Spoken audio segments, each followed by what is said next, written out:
Okay, so accounts and contacts. This is probably, and I look tired because I have filmed this so many times and it's just bugging me now, but I've got to get this video out to you because it is just so incredibly important, because I know what happens with accounts and contacts. As soon as you get to Salesforce, you will want to hurry up and export everything out of Outlook into a file and import it straight away into Salesforce to see how it looks. And good on you, and I love the enthusiasm, but I really can't express. You take notes around what to look out for, and give me 1 minute and I will share my screen and walk you through what you need to look out for with accounts and contacts. So in this video, I am only talking about accounts and contacts and not person accounts. So I'm coming from a place where you might be an organisation that deals with physical companies or other organisations. You might deal with individuals, absolutely, they're your point of contact. I'm coming from a place of, you may have donors for not-for-profits, but you may also have corporate contacts that you need to invite for VIPs. You also need to think about the other video around leads, which is your lead conversion process to accounts and contacts. You need to consider, have you created any custom lead fields that you require to map to account and contact? So what information did you capture on lead that you now need to see on account and contact? And as I'm about to launch into the share my screen, we need to talk about segmentation. You may not even have considered this yet, or you may have, but believe you me, there will be an element of data cleansing. This is a brand new shiny CRM, and you have the opportunity to make it great before you press go. If you just took a bit of a deep breath and did the work, the solid work before going live, it will save a lot of frustration after having already deployed a load of information into Salesforce. So methodically, it's best to just take a little bit longer at the beginning, then rush into it and have things to fix. And I stress this because I've seen it a lot, and it can be prevented. And I don't think people have actually spent enough time or understand how to do it properly. So you've got a few things you can do. Go to trailhead.com and do the basic units on Trailhead around accounts and contacts and importing data. Get a clear understanding of data type, values, the way things need to be imported. Understand how much data you will be migrating. How many records do you have? Do you have less than 50,000? Do you have more than 50,000? And now that we're going to go and have a look at what accounts and contacts look like in Salesforce, if you go ahead in trailhead.com and get yourself your own developer org, or what they call a playground, it means you get to try things out before you're paying for them. So it can save a lot of heartache, because you can actually practice importing data into an organization that's not going to matter. Doesn't matter if you have to delete it all, doesn't matter if you want to leave it all there.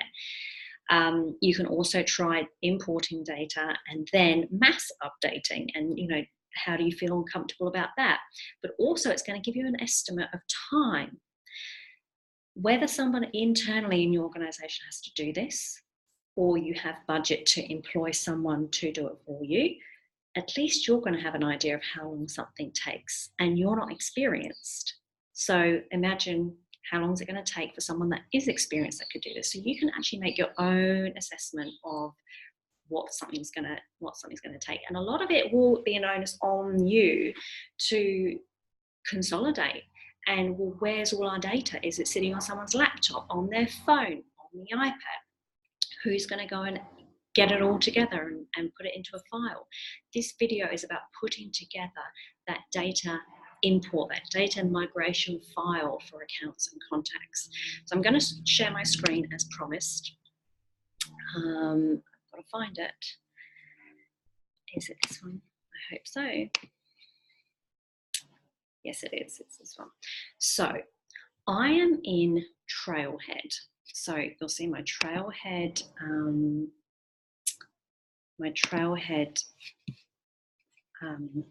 login, and I've opened up a Trailhead Developer Org, which has got a funny old name in the URL. But what it does is it gives you, so I'm over in Accounts tab here, but it gives you temporary dummy data. Okay, so you don't even have to put your data in. You can actually play with what they've given you. So they've given us 12 accounts, and they've given us, how many? Let's have a look. Go to all contacts. And they've given us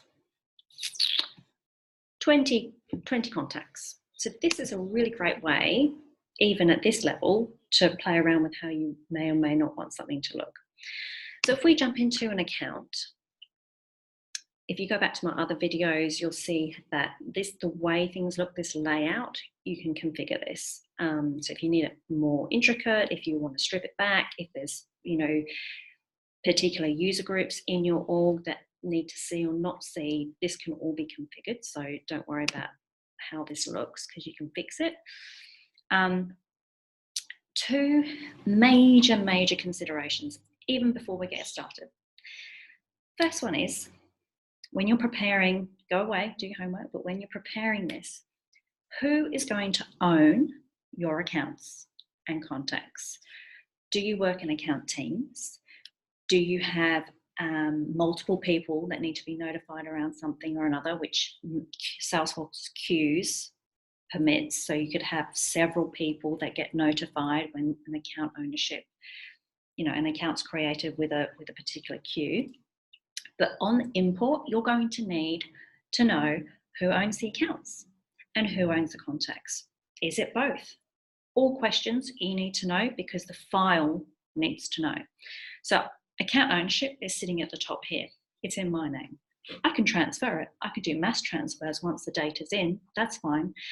But do you want to put yourself in that position when you could actually organize all of this on the import file already? So that's a consideration. And the second part to that means you will need to set up your Salesforce users prior to even doing your data migration. You'll need your list of users, set them all up, and then you'll need to do a report on users so that you can access the user ID. It's the Salesforce user ID, and you will need to put that into your migration file under the header account owner and contact owner. So you've got the right person owning it. So that's number one. And number two is all about, if it's on here, hopefully it is. I don't think it is on here. We might need to pop it on here so that I can show you. It is account record type. We talked about record types in the lead video. Now, account record type allows you to segment in one respect or another. If I was to let me just try and see what this will do. If I go new account, no, it's not set up. So my other org is set up. And I've filmed this video 1,000 times, it feels like already, but let's just do this because I want you to have the right information. So you might have different types of accounts. Everyone has different types of accounts, surely. What I mean by that is as a commercial business, you might have customers, and that's fine. So that's absolutely granted. So we're going to say we are going to have customer record type. So let's quickly do this. Is the standard kind of ones that I see a lot. So we have customer. That's fine. And honestly, guys, I'm just going to smash through this because my other org, this was already done.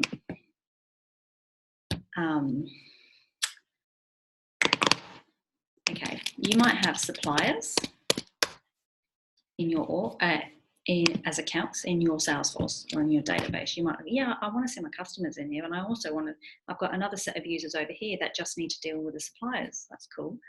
That makes sense. Okay, yes, I'm going to select you and go again. But then we have another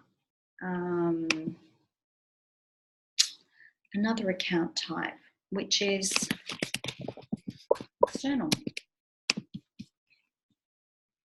Okay, cool. As an example.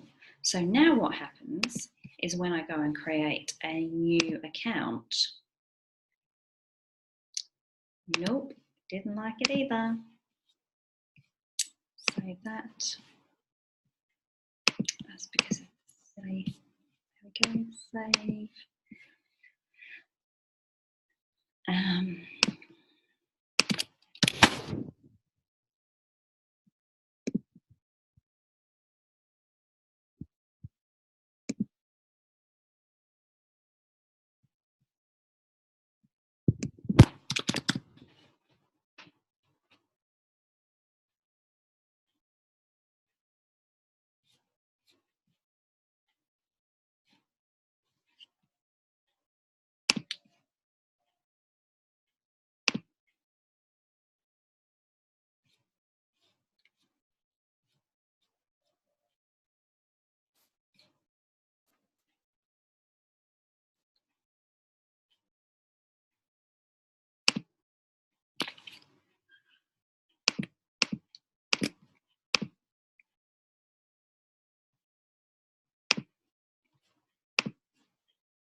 Okay, that just goes to show how fiddly Salesforce can be. Right, so now I have the option when I create a new account manually to select which type of account I'm creating. And that's because you will have different questions, data, values that you may need that are completely different. So customer information and a supplier's information are going to be totally different. So they'll have different fields and they'll have probably different layouts, so that you're not just having one account layout that rolls and rolls and rolls. So then you have the choice. But what happens is when you have a different record type, you have a different Salesforce unique ID for that. So that goes back to Basics 101. Define your record types for each object, because once you've created them, you'll need to do an export that will give you the record type IDs, so that when you do your migration, you have the record type ID within that core file. The other way to do it would be you have one Excel spreadsheet for customers, one Excel spreadsheet for suppliers, one for donors, one for corporates, etc., and you do separate data imports for each of those batches of data. So that would be the other way of doing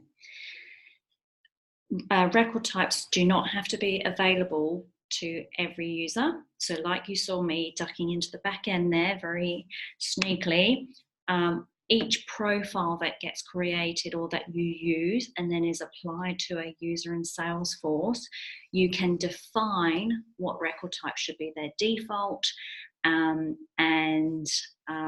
basically what they have access to. That's a whole nother video. But I just wanted to definitely make sure you had your notepad there to definitely discuss around account record types and contact record types. So if you select customer, you then go through, if you were manually creating this, then obviously the fields. Anything with a red asterisk is mandatory, required by Salesforce. So if you have gone ahead and created custom fields and made them required, mandatory, I do suggest you turn off that before data import. That would be my other suggestion. So don't activate validation rules and do not have mandatory fields when you are about to do your first data migration. Not worth it, not worth the headache, and remembering to turn things on and off, etc. Just make it part of your deployment plan that you will set mandatory fields later on before the go live, if they're required by your manual users. So, go ahead and have a look and feel, maybe add some more fields to the layout, take things off like facts, don't need those, that type of thing. But the other interesting thing to take note of is the type field. So we just talked about record types. Type is another layer of segmentation that's available to you. What do I mean by that? I've selected, I'm creating a customer record at the moment. Fine. But our customer may have another layer. We might have platinum customers, silver customers, bronze customers. That might be their own type themselves. If you're creating a supplier, they may be your lawyer supplier. They may be your cleaning, your this, your that. And that helps when you want to create reports, mailing lists, and list views. That could be dependent on different users using Salesforce. Well, these people only need to see customers. These only need to see our donors. These, in accounts, they only need to see all the corporate type of accounts. So that's why it comes in really useful, and it's good to know. The other thing to understand with accounts is you will come to the field parent account. And parent account is where you start to explore what they call account hierarchy. Very, very predominant if you are involved with worldwide national organisations that have offices all over the world. If you are head office, then generally speaking, parent account is left blank. If you are the parent account, or have those scenarios, I would definitely recommend having a separate parent account Excel spreadsheet prepared, and that would be your first import you do, because you will do a subsequent extract or export report so that you can have the Salesforce account ID for those parent accounts that you can apply in your core, your main data migration spreadsheet.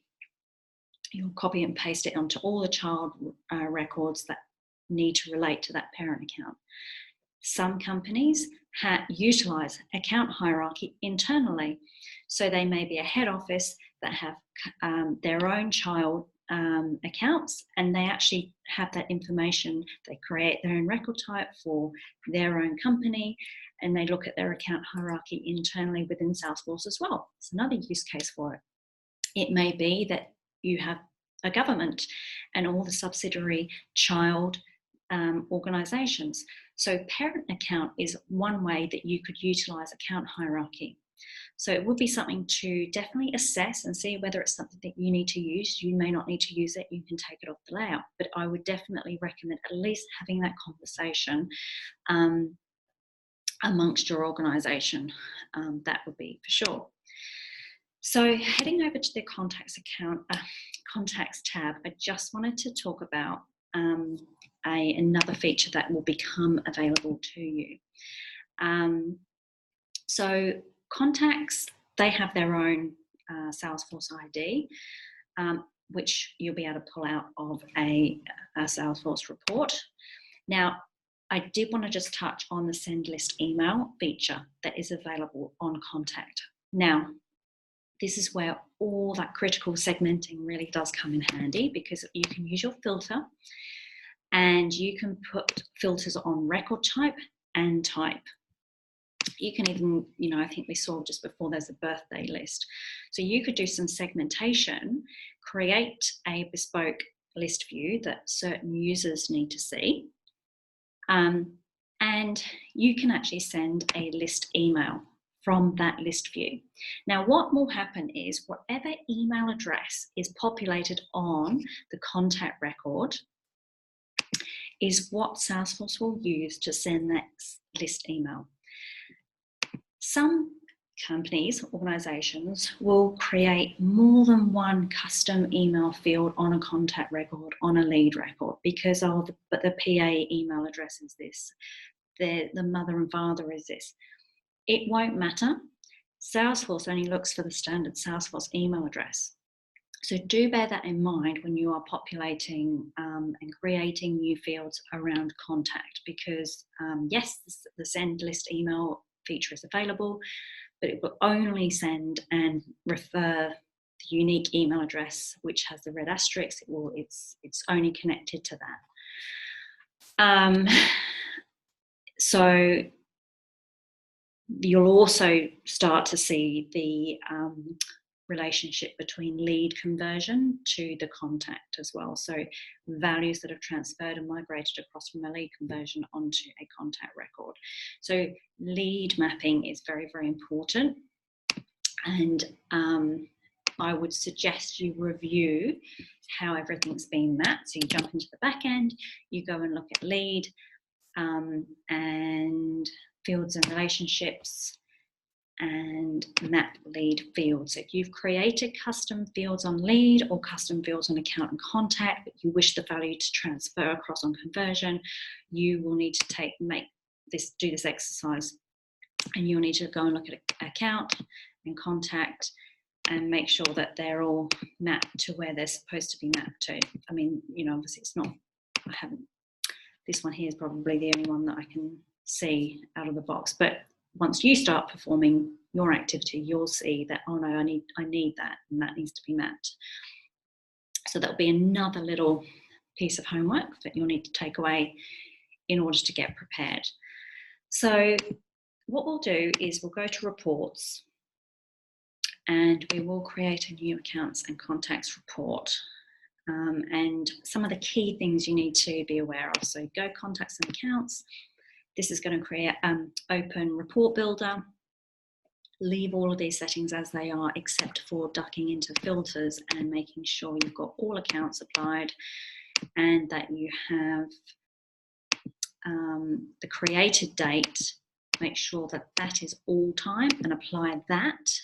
That will bring up all the records that exist in the Salesforce system. So as I said, this is my Trailhead Brave Raccoon account that Trailhead created for me, my sandboxy playground. And so if you go back to outline, you can see down the side here that all the fields that now are showing across on this report. So there will be probably a number of other ones that aren't showing. So you will need to add these to your table. You will need ownership. You will need ID.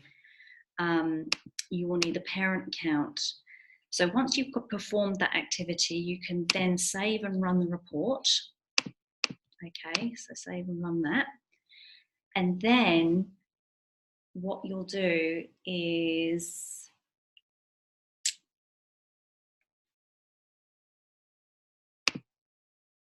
export it.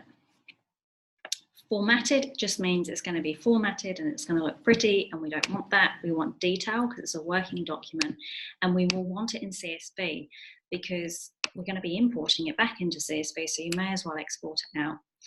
Then that will open up the CSV version, and that is what you will use to basically delete all the Salesforce test records out, then start populating your information into that file. Because what's happened is you've got all the headers that are accurately labeled, which are going to map beautifully when you do your import. You can then make the assessment and analysis of what else still needs to be created, what information is missing, what fields are blank that we might still want to populate before we do our first data migration into Salesforce. The parent account column that you'll see, you will want to just ensure, okay, make that reference point of child accounts to parent accounts, making sure you've got all of that. And yeah, making sure that all that information is basically the way you want it to be before you import it in for the very first time. And then I think the next video we do is going to be more around the import tools that are available in Salesforce, and definitely going away, doing some homework and doing those practice imports using this fantastic Trailhead organisation that you get to trial things out on. So I hope that was helpful. If you have any questions, just pop them in the comments below. And yeah, see you next time.